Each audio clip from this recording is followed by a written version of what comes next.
They are calling it Sunday Reset, Sunday Shutdown. Powerful media firms, the call for America, Sunday Reset. Have you noticed in the news that powerful media companies and influential unions are pushing Sunday Reset? In other countries, they started enforcing Sunday shutdown. Where is our world headed? Will there come a time that our freedom to worship the way the Bible says will be taken away? This is TIBP Media. February 7, 2025. An American media company promotes Sunday Reset as the ultimate day to reconnect, rest, and recharge.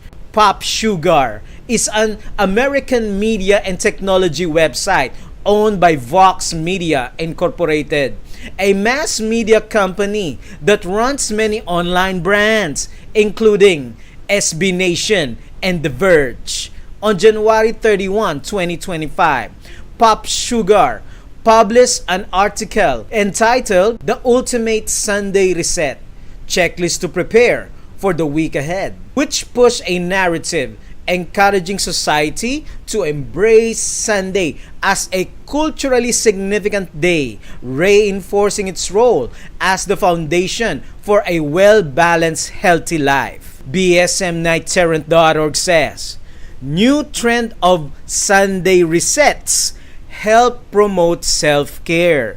The goal of a Sunday reset is self-care, according to social media advertisements. President Trump appeals to the world today to bring back Sunday churches. You have more than the men, you have more than the women. You have such power, but you weren't allowed to use that power, and you're now allowed to use it. I get in there, you're going to be using that power at a level that you've never used it before. It's going to bring back the churchgoer. I mean, you have to see. I don't like the charts when I see charts where they're going in the wrong direction. We don't like that. We're going to bring it back, and I really believe it's the biggest thing missing from this country. It's the biggest thing missing. We have to bring back our religion. We have to bring back Christianity in this country. The beast I saw resembled a leopard and had feet like those of a bear and a mouth like that of a lion. One of the heads of the beast seemed to have the fatal wound, but the fatal wound had been healed. The whole world was filled with wonder and followed the beast. For an estimated 1.2 billion members of the Roman Catholic Church, comprising slightly more than half of the world's Christian population of 2.4 billion, the pronouncement of the Pope of Rome are authoritative. His pronouncement about marriage, divorce, the environment, and Sunday snapped up by the world's media outlets, and the Vatican eagerly wants to have a dialogue with President Trump. The reunion of the two beasts of the Antichrist and the USA is unstoppable. November 22, 2024.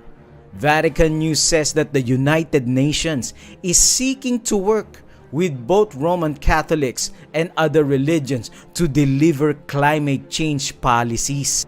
Of course, the papacy will be at the center of this collective action, fighting to maintain Sunday as society's official recognized day of rest, aligns with working to impose the papal mark of authority on the people. Every time there is a public outcry to defend Sunday, this is just one more indication that our world is moving from the biblical Sabbath to the man-made institution of Rome. Laudato Si, paragraph 175. Given this situation, it is essential to devise stronger and more efficiently organized international institutions with functionaries who are appointed fairly by agreement among national governments and empowered to impose sanctions. Yes, the Vatican is positioning itself to be in the leading role when it comes to influencing the nations, when it comes to adopting environmental conscious policies and laws. This is the very essence of Laudato Si. In an attempt to change the world, the Pope calls on everyone to accept climate action as the new moral and social imperative. Question: did Pope Francis admit that the Sabbath is holy? El séptimo día descansó. Lo que los judíos tienen, ¿no es cierto?, los observantes, como sagrado cumplir el Shabbat. El sábado se descansa. Sunday rest is historically rooted in papal decrees rather than divine commands, and will be one of the signs that will signal the global apostasy that will lead people away from biblical truth. Donald Trump says, "I want to give power back to the church because the church has to have more power." And he is talking about evangelical church.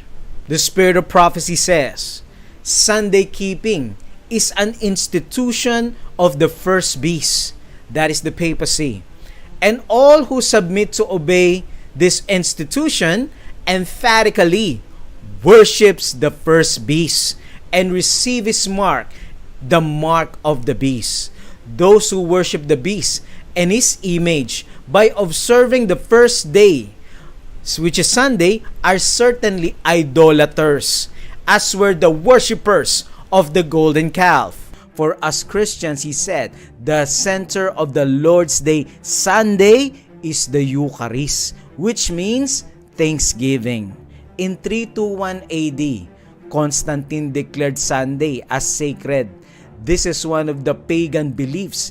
This is one passed to the Pope, a pagan tradition handed to Rome. On March 7, 321 AD, on this day, Constantine decreed the day of the sun as a day of rest. Constantine decreed that Dies Solis, or the day of the sun, should be observed as a universal day of rest. Constantine chose Sunday to be the day for Christian worship, as it already enjoyed special status in the Roman week, named after the pagan sun god Invictus.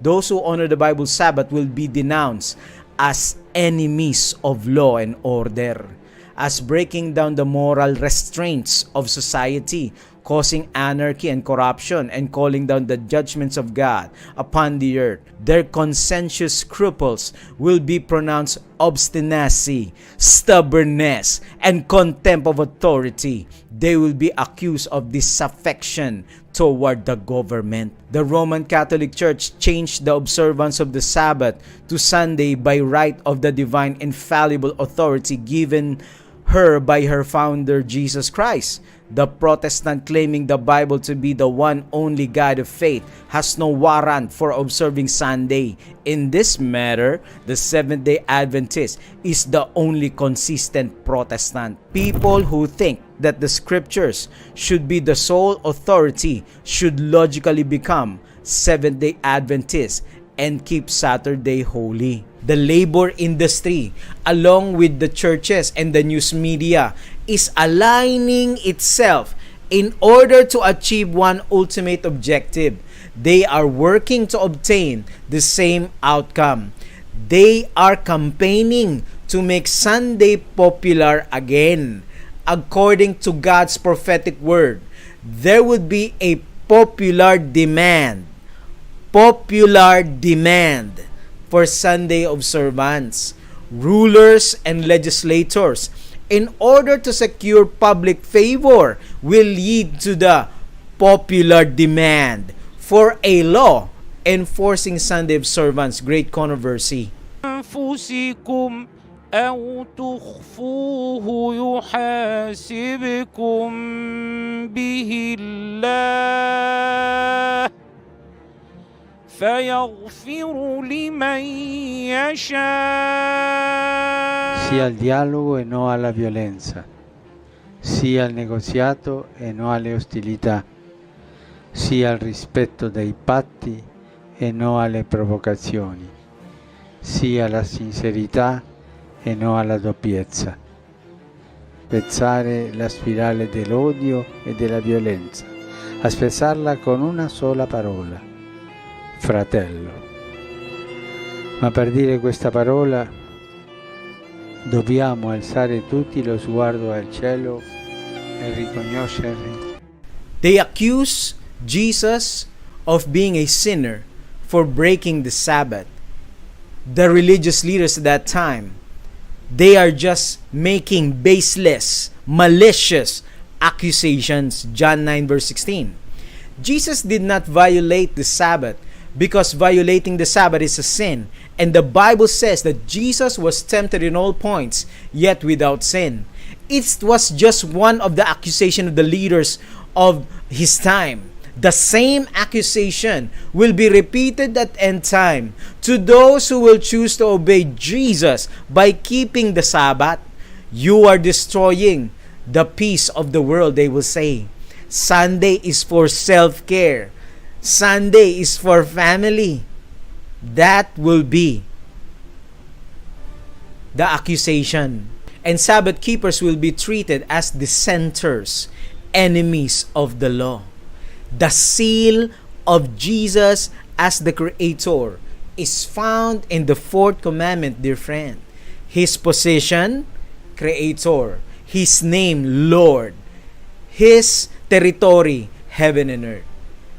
Jesus could not violate the Sabbath because He is the Lord of the Sabbath. Mark 2:28. Dear friends, all of these current events, these headlines should be wake-up calls, should be eye-openers to us. And we know that Jesus is coming soon. He is gathering His people right now. So let us spread the gospel in meekness and love.